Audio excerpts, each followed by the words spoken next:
I want to make this short because the next speaker up here is somebody you're really going to want to hear from. I'm from the state of Minnesota, and yeah, the great state of Minnesota. State bird is the loon, which explains why the state. It explains why the state question is, Al Franken? Really? Al Franken, the state question. Acorn, well, yeah. State Al Franken. Well, look, we've got things that we need to apologize for, Al Franken being chief among them, but we have some things that we take great pride in Minnesota. You saw one of those people here today, Tim Pawlenty, who gave a great address earlier today. My representative from Minnesota 02, who's John Klein, a staunch conservative and a stalwart in Congress, and we are proud to keep sending John back to Congress.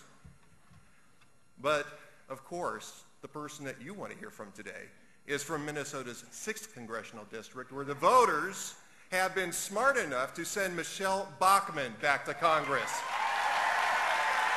And they're going to do it. They're going to do that a third time. Michele Bachmann she was a Tea Party activist before the tea arrived. She is a tax attorney who championed our state's Taxpayers' Bill of Rights. She has been on the side of the people since she first got into politics. She's a mother of 5 who made room in her family for 23 foster children. That's commitment.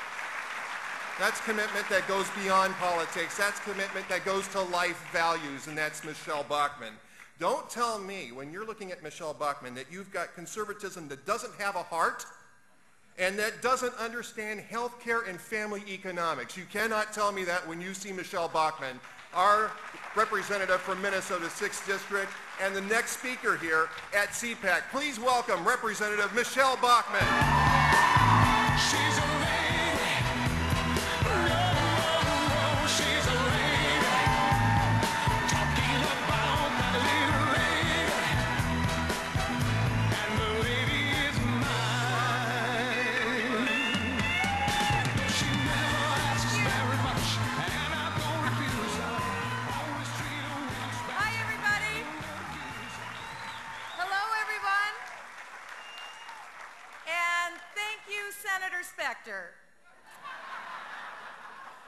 I want to say greetings to the majority in waiting. How does it feel?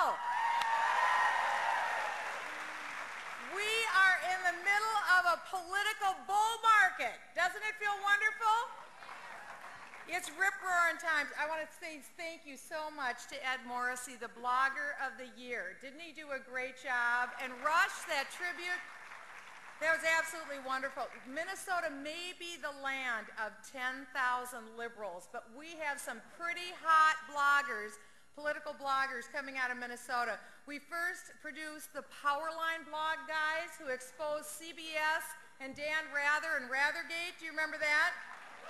Those were our guys, John Hinderrocker, Scott Johnson out of Minnesota, and now Ed Morrissey. So we are just so thrilled and so honored that we have these wonderful, talented, gifted bloggers out of Minnesota. We really have a great sense of humor in Minnesota. We do. We are very good-humored people. And if you could put the first slide up for me, if you would. I am lucky enough. You like that? I do too.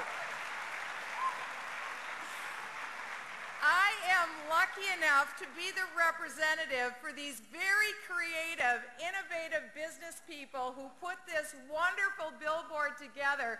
Let me tell you, they got their advertising dollars worth out of this billboard.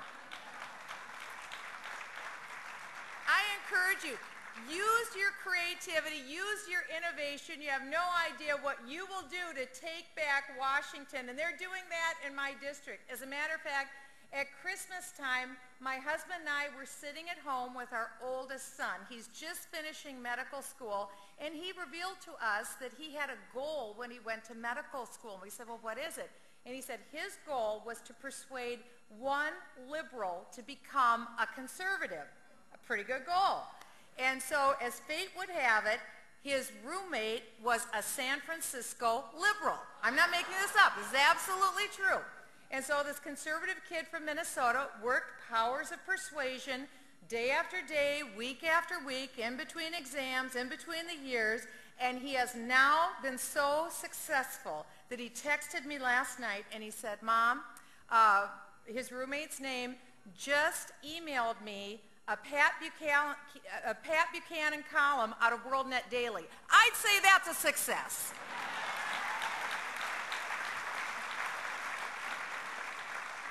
We're seeing so many great things. And by the way, I challenge everyone in this room to do what our son did. If he can persuade a San Francisco liberal to flip and be a Pat Buchanan WorldNet Daily reading conservative, you can do it too. Think of all those relatives that you sit with during Thanksgiving and Christmas. There's somebody there, you know who I'm talking about, or that person sitting across the cube from you in your office. This is what it's about. These elections won't even be close if we take one person and make it our priority to utilize what we know is true. The power of persuasion to persuade one person at a time, and we'll take back Washington, D.C. So I'm excited. Are you?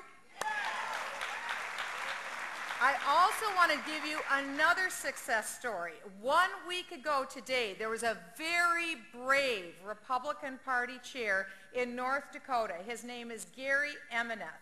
And he worked together with a local radio guy named Scott Hennon. And they cooked up an idea that was pretty good, and it was pretty brave. They decided to reverse the tables on the politicians and have a town hall where the people spoke at the town hall and the politicians had to listen. Pretty good idea. So they had a listening post, including the very brave governor, Republican governor of the state of North Dakota. Now, this is a lot for a politician, to think that people are going to go to a microphone and they don't know what they're going to hear. But the people went, and I'm telling you, the people were so sophisticated, and they were so on top of their information. It was a fabulous event. In a state of 620,000 approximately people in North Dakota, they had between 1,000 and 1,500 people show up last week. This is amazing to take back Washington, D.C. Yay, North Dakota is right. I was lucky enough to be able to be there and give a keynote speech. This is a state where 100% of their federal delegation is Democrat.